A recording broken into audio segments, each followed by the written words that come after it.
Okay. Sorry, I don't know what happened. I guess I'm going to start over. So I'm going to be showing you how I mix paint by weight today, not by volume. So I'm going to start with some Artist Loft cadmium or crimson. Sorry about the light. Been working on that. Artist Loft Crimson, and some Liquitex Basics. So some people say, well, where do you find that paint color? Well, sometimes I actually do just mix the ones that I want. So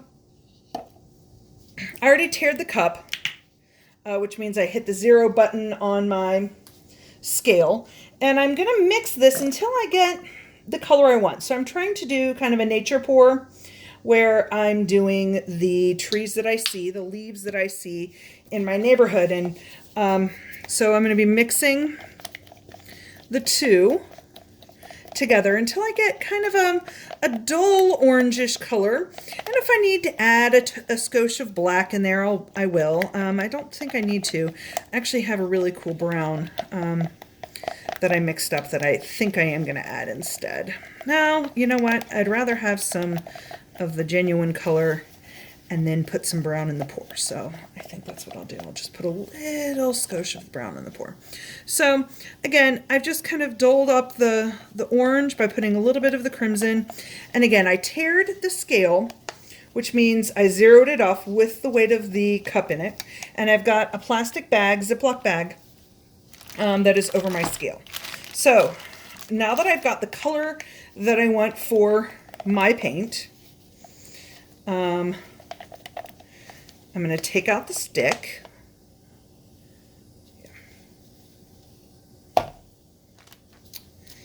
And figure out how much paint's there. It didn't save. Okay, oh wait, I know I can do it this way. So it actually tiered again. And I know that my cup is 2 grams. So I have got 33 grams of paint in here. So some basic math. I'm a math teacher, I can do this. So it should go back to 0.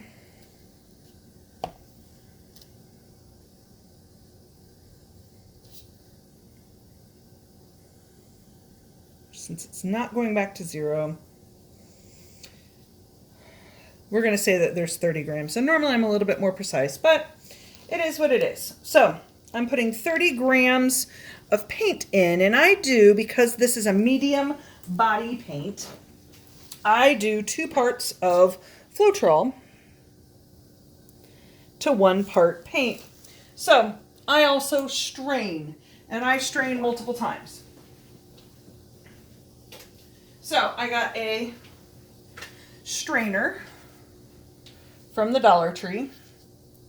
My favorite dollar I've spent. So I'm going to put this, and I usually just rest it, the handle of it, on something nearby. So I've got my box, my pouring box. And that did add some weight. So I'm going to go ahead and hit the tear button again. And again, I know that there's 30 grams of paint in there approximately, because I've hit some zeros. So what I'm going to do is I'm going to now, because it's 2 parts of Floetrol, so I'm now going to pour in Floetrol. I'm going to put 60 grams in it, because I want 2 parts Floetrol, 1 part paint. When I'm doing the crafts paints like Craft Smart or Art Deco or Americana, I do 1 part paint, 1 part Floetrol.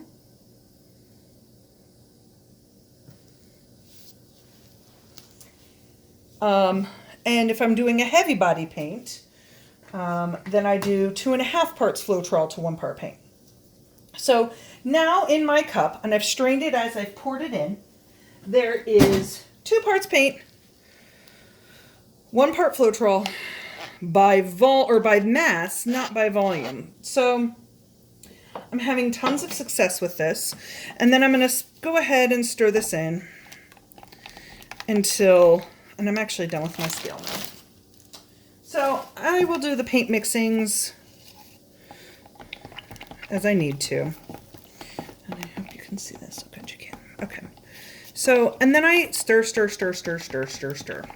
I can't really see any more of the Floetrol. I pay good attention to the back or to the sides, scrape it down, and the bottom, make sure I scrape it in.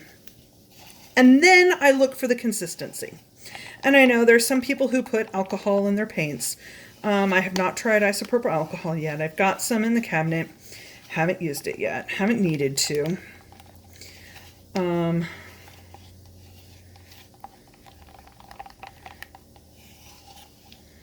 So this is way too thick. I don't know if you can see, like it way too thick. So this is Gina DeLuca's recipe. I keep a empty old water bottle. This was 9 parts water, 10 parts or 1 part Floetrol. And I put this in a capful at a time until I get the right consistency. And when I say capful, I mean that's a half capful. I don't put in very much because, you know, sometimes the paints are gonna not need as much. It looks like it's, but I also want to make sure it's well mixed in. So I add a capful, mix it in, make sure I'm getting in out all of my chunks, and I don't mind about the bubbles. I like cells. I know there are people in this world who do not like cells. I don't understand. I like cells. So I don't mind if I incorporate a little bit of air or bubbles in my paint. I think if I didn't want cells, number one, I probably wouldn't use Floetrol. Number two, I would probably let the paint sit for several days before I actually painted with it to make sure that it gets all the air bubbles out. But so I don't know if you can see this now. Number one, it pours off the end of my stick very smoothly now. Number two, if you see what happens when it hits the paint, there's like a, it's like the ribbon test. You can see the pattern, but it falls directly into the paint. That is the consistency I mix all of my paints. So I don't use the Floetrol to pay attention to the consistency. I do it to kind of thin out and make it easier to pour and easier to find level. And yet I am not done yet. So I find, yes, I've already strained this once. And yes, I used my tube and was handy dandy. And I have the consistency I want. But I'm finding that unfortunately, paints can still be lumpy and chunky and unhappy. I don't like the little boogers, call them paint boogers, that I get. So I do a second strain. So yes, I got a set of 10 of these from Dollar Tree. It looks like there's about 2 ounces in there. Any extra paint goes in there, and there's just a little Scotia Floetrol. It's going to be okay. So I then pour through my strainer again into my next painting or pouring container before I pour into whatever I'm pouring on. So what I like about the Art Deco Craft paints is that I actually pour this, I rinse out the cups, the bottles, and then I do this directly back into the bottles themselves. Any extra paint that I have goes into one of these extra little tubs. And then I use this to store my paint and pour out of it the next time. So I have a place for storing my paints as well as no lumps. So I think this is my favorite way.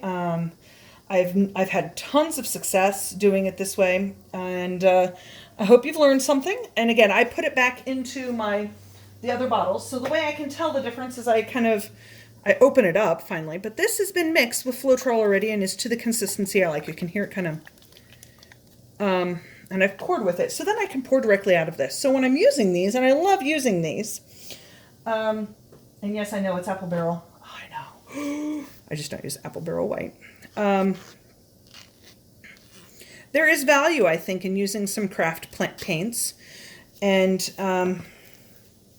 I really like the bottles that they come in. So I continue to do it. I've had a ton of success. I hope this tutorial was very helpful, and happy painting.